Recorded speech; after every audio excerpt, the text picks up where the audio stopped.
Hey, everyone. Happy New Year. We are finally in 2024, isn't it crazy? I hope 2023 was good to everyone and that 2024 will be a nice and peaceful year. We all deserve some peace, don't you think? Well, I know I need it. Anyway, I am finally back, after quite a long break on my part, and I'm so sorry it took so long for this video to come out. It was especially frustrating for me as my latest video did so well, and I didn't want to disappoint anyone. For those who didn't see, I posted on my community tab about having the flu and being bedridden for a couple of days. It was honestly pretty bad. I got a high fever and everything that sucks about it right after Christmas. I couldn't get myself to draw anything. The only things I did during this time period is either play Fashion Dreamers, which I got for Christmas, or watch 100 Days Stardew Valley Challenge videos. But I am finally back on my feet and ready to start making videos again, so I hope everyone is ready for that. Today, we are going through some of my old childhood art and redrawing it in my current style. Without any further ado, let's get started. In early spring of last year, I tasked myself with the organization of all the old and stray drawings I had laying in the drawers of one of these things. I typically drew in sketchbooks for the most part, but sometimes I was just sitting at the family computer desk and used printer paper to draw away as I listened to my favorite weeb music. I bought one of those big ring binders and got to work, and somehow managed to fit a childhood's worth of drawings in it. This bad boy can hold so much cringe in it. For a lot of these, I think I couldn't have been older than 13, but also not younger than at least 10.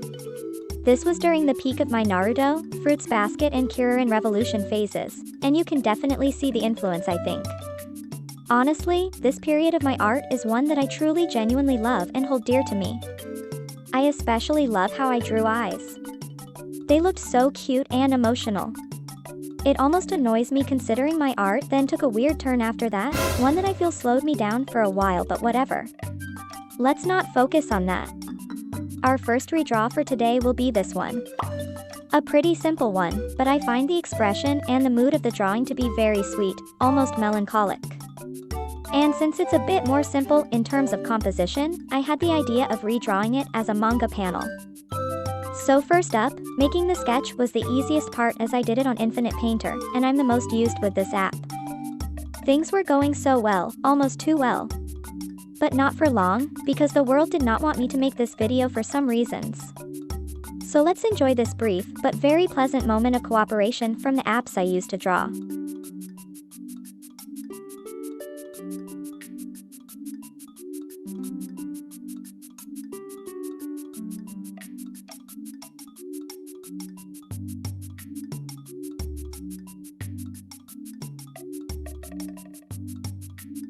And there. I think I managed to keep the essence of the original drawing pretty well, so I'm very happy about that. Next, I brought the sketch over to Ibis Paint X. I very rarely do line art, but when I do, I prefer doing it on this app. Not only that, but Ibis Paint has a lot of tools and resources to make manga-like illustrations. But I didn't think about manually recording the drawing process. And as it turns out, I found myself completely unable to save the app's time-lapse, but I managed to screen record it and it looks, well, not very good as you can see. It's so slow even when sped up to 350%. For that reason, I'm gonna skip over some bits of the line art process to make it less painful to watch. Sorry. For the whole process of this illustration, I was constantly looking at references from lots of shoujo mangas. They all have different and distinct styles, but they also have a sort of unity to them. The hair was definitely what I needed references for the most. With manga, it's typically easier to make dark-haired characters as you can easily be excused with inking it all black and adding some highlights. And I suppose I could have done that, but I wanted to challenge myself a bit. I never paid attention to how lighter hair was being inked, so it was an interesting thing to study. For the most part, the top of the hair is usually the least detailed, often left blank, and lines are more towards distinct strands of hair and the bangs. I definitely free-handed that part for a bit without the sketch to really get a good grasp of what I was doing. The rest of the line art was pretty straightforward. I tried to go for a brush with no variation and wait for a cleaner look. So far I was pretty pleased with the result. The eyes had me wondering if I should go for even more detailed as shoujo eyes can be, but I figured this was just the right amount for this drawing. Now I was finally getting to the part that I was looking forward to the most. You know how in mangas the shadows, textures, and backgrounds have this specific look to them? Well, those are screen tones. They're like sheets of paper you can stick to a portion of your drawing and then cut it in the shape you want, and then boom, you have some neat textured background with sparkles and everything. Now a lot of drawing apps have them too, and it's really what will bring the illustration together in this case. Just with this background it already makes it look pretty believable, don't you think? I used those to shade her neck, the collar of her uniform, and some other small parts. This was honestly so much fun to play around with those.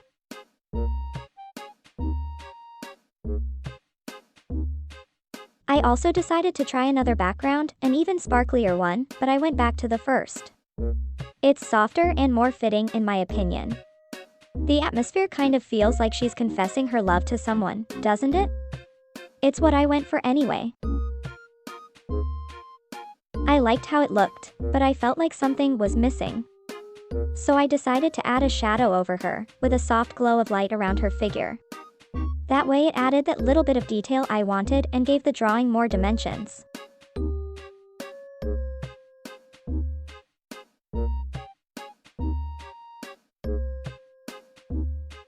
I also duplicated the line art layer, because it originally felt a bit too thin and she was getting lost under all those textures from the screen tones. And with those few details added, our first drawing is now done. So, what do you think? When I showed it to my best friend, she initially thought it was an actual manga panel, so I think I can consider it a success. Plus, I think 11 years old me would go nuts if she saw this. This is all for you, young Didi. Now on to our next victim. I chose her for a very specific reason. This pose is one I really wanted to be able to draw properly. I remember trying over the course of many different drawings, and it always looked off. So I think it's time to prove myself I can actually do it now. Also, as you can see, as a good typical weeb I really drew those school uniforms a lot. Now, you may be asking yourself, did she just trace from a reference without showing it in the video? And yes, I absolutely did, except it's entirely valid because it was a picture I took of myself in the pose. Work smarter, not harder. This pose can definitely be on the trickier side, so I think it's totally fair to use a reference for it. I'm totally not making excuses, by the way. So for this drawing, while it's more in my usual style, I guess I also tried to make it look like it's from an anime. Technically, if I wanted the best result with this idea in mind, I should have lined the drawing, but my ever so kind self decided to give myself a break. Aren't I so generous and benevolent? Anyway, I wasn't totally sure on what colors to go for with this girl, but purple hair just seemed to make sense, so I went along with it. I also made good use of the anime backgrounds from Ibis Paint because my focus is more on redrawing the character, and if I started painting a classroom, this video wouldn't have been out until March probably. I hope it doesn't offend anyone too much. That also helped to adjust the colors of the character a lot, being given an already existing light source. I find it kind of funny that the original drawing was most definitely drawn when I was in class back then. I guess I needed to express my boredom through an anime girl going through the same thing. As I mentioned earlier, I drew a lot of characters in school uniforms back then, and it seems I was especially fond of ones like this with a more angular collar and a bow.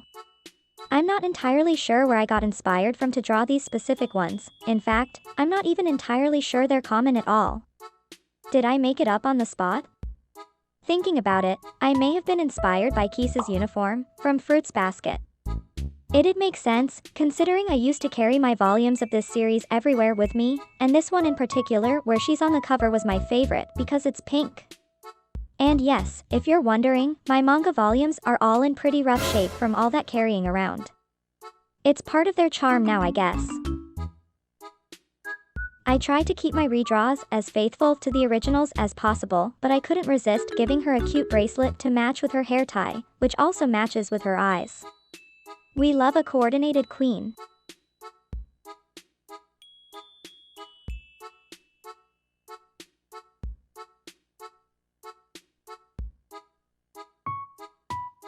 And now with some final refining. Here she is. I have to say, I'm very happy with how she turned out. I think you can really tell she wants this class to be over as soon as possible. She wasn't born to be in a slice of life anime, clearly. This drawing was the easiest of the three for today, for the simple reason my apps were kind enough to let me draw in peace. For this next one, however, I considered completely scraping it off of this video, but decided against it in the end. Not everything always goes according to plan in life, so this is worth being shown too. For our final drawing, I decided to get to work on this girl. I was so proud of her when I first drew her. It was an exercise from a drawing class where, you guessed it, we learned how to draw bird wings. It was like my magnum opus at the time. I'm sure I still have it stored somewhere, but I don't know where exactly. I did know that I posted it on one of my very old Skyrock at the time. Yes, I was one of those kids.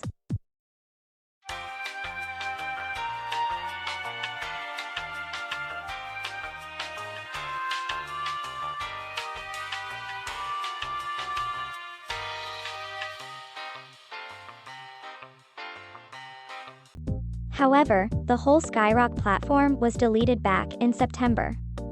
But I archived all my drawings from there before that happened, so things should be fine, right? Right? No. I archived all of them except for this one. And I really wanted to redraw it, too. I was so mad. And I remembered a few years ago I sent it to my best friend for some reason, so we both tasked ourselves with digging through our old conversations trying to find it with any sort of keyword we could think of, and it was nowhere to be found. Until my best friend realized it wasn't in our private conversation, but rather in a Discord server we used for something else. After hours and days of endless scrolling, she was finally back in my possession. So I wasted no time to start on that redraw. I decided to go for a pose where she is holding her dress, allowing for a really good opportunity to render some folds and make the dress look super flowy. I was really ready to give it my full potential, especially with those wings that would also need a great deal of detailing. I also had a lot of fun reimagining the dress, as the old one was just a bit too plain to my taste. I was really amused by the fact it somehow had that same bow from the two previous drawings too. I sure loved these a big amount, huh? I was honestly having a really good time. It felt like just the right amount of challenge I needed at that moment. I wanted to make sure everything would look good and detailed. Each part would get their turn, and I switched a bit back and forth, sometimes working on the skin, sometimes on the face, sometimes the hair or the dress. But first, I wanted to make sure the dress would look right, so it's definitely the part one focused the most on. I tend to avoid doing crazy folding for clothes most of the time, because it's really hard to master. But with good references, it can be done. It just requires a lot of time. From the footage you're seeing, I spent an hour alone just working on the dress. Adjusting, polishing, changing some parts and seeing what looks best. I was giving it my all. I know it doesn't seem like a lot, but trust me, it was. For me, anyway. And after spending an hour just on that, I decided it was time to take a break and come back to it later at night. And then that happened. No, it's not just the time-lapse footage that got corrupted, it's the entire drawing file. Needless to say, I shed a few tears. I was so upset. I tried looking up online ways to salvage it, but there was just none. All I was left with was a low-quality screenshot from the time-lapse. I could barely get myself to touch my tablet after that. I didn't want to even look at the drawing again. Like, for the one time I actually challenged myself to take my time to paint clothing folds, my app just decided to betray me and corrupt the file. And it's not the first time this has happened either. So I did try to find another app, but I just unfortunately am too attached to Infinite Painter and its brushes for that. After taking a short break from the drawing, I decided to give it another chance, but with a lot less motivation. I managed to scale it to a bigger size and I got to work. However, this time I did not save any recording of the process, I just kind of wanted it to be done already. I experimented a bit and ended up going for a totally different style than I initially went for. So after much frustration and tears, here she is. So, like I said, this isn't what I envisioned for this drawing at first, like at all. I guess I kind of used the opportunity to let off some steam and go for something more messy. However, I can't say I dislike the end result either. I'm satisfied with it, and I kind of made peace with the fact the original file is lost forever. I think she still had quite a good glow up. And it may not be as detailed as I wanted it to be, I still think my younger self would still love this new version. So, what did you think? Which redraw was your favorite? Again, I'm sorry it took so long for this video to come out, but I hope you enjoyed it still. I missed working on videos a lot, so I know I had a lot of fun working on this one, even with all the problems I was faced with. If you enjoyed this video, don't forget to give it a like and subscribe to the channel.